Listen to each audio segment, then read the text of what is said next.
মুম্বাইয়ের ভয়ঙ্কর রহস্যময় হত্যাকাণ্ড। মুম্বাই ভারতের অন্যতম ব্যস্ত শহর, যেখানকার রাস্তাগুলো সবসময় মানুষের ভিড়ে পূর্ণ থাকে। এখানকার হালচাল যেমন চঞ্চল, তেমনি গভীর অন্ধকারেও লুকিয়ে থাকে নানা অজানা রহস্য।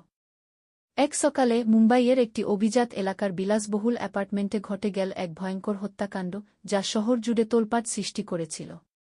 ঘটনাটি ছিল এমন: মুম্বাইয়ের দক্ষিণ প্রান্তে একটি অভিজাত এলাকার ২-৩ তলা একটি বিলাসবহুল টাওয়ার ছিল, যেখানে প্রখ্যাত ব্যবসায়ী রাহুল শর্মার পরিবার বাস করত।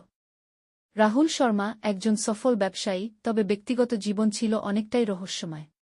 তার প্রাক্তন স্ত্রী সিমরান এবং তাদের একমাত্র মেয়ে নিধি তার সাথে থাকতেন।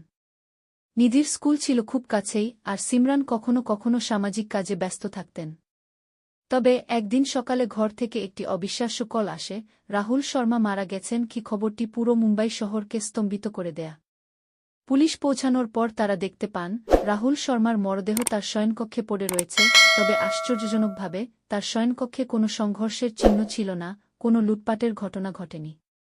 একমাত্র বিষয় যা সন্দেহজনক ছিল তা ছিল রাহুলের হাতের নখে লাল রঙের একটি দাগ। মুম্বাইয়ের পুলিশের একজন অভিজ্ঞ কর্মকর্তা, অজয় পাটিল, এই হত্যাকাণ্ডের তদন্ত শুরু করেন। প্রথমে তারা পরিবারের সদস্যদের সাক্ষাৎকার নিতে শুরু করেন।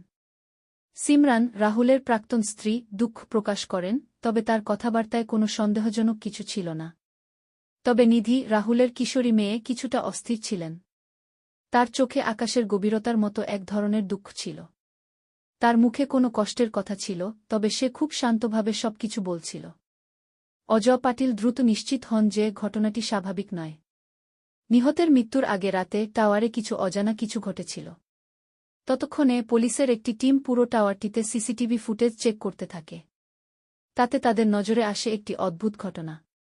হত্যার ঠিক ১ ঘণ্টা আগে সিমরান এবং রাহুল শর্মা একে অপরের সঙ্গে ঝগড়া করেছিলেন। সিমরান রাহুলের সঙ্গে সম্পর্ক বিচ্ছেদ নিয়ে কথা বলছিলেন, আর তার কিছুই মনে হচ্ছিল বাস্তব থেকে বিচ্যুত। এটি নিয়ে আরও অনুসন্ধান করা হয়। একদিন অজয় পাটিল একটি বড় সন্ধান পান। কিছু পুরনো ফাইলের মধ্যে একটি চিঠি পাওয়া যায়, যেখানে রাহুল শর্মা তার ব্যবসায়িক পার্টনার সমীর সিং-কে হত্যার হুমকি দিয়েছিলেন। যদিও সমীর সিং-এর উপর সন্দেহ ছিল, তবে তার কোনো প্রমাণ মেলেনি। অবশেষে অজয় পাটিল জানতে পারেন যে রাহুলের মেয়ের এক বন্ধু, নাম মায়া, তার মায়ের কাছ থেকে কিছু গোপন তথ্য জানত। মায়া, যে নিধির ভালো বন্ধু ছিল, একদিন তাকে গোপনে বলেছিল যে নিধি তার বাবার কিছু অশুভ দিক সম্পর্কে জানত।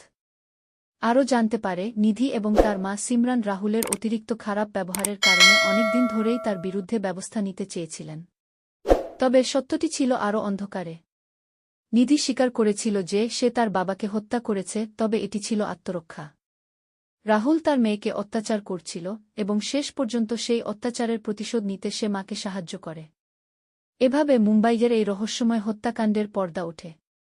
নিধির কাছে বিচার না পেয়ে সে ও তার মা সিমরান নিজেদের দুঃখ ও ক্ষোভের প্রতিশোধ নেয়।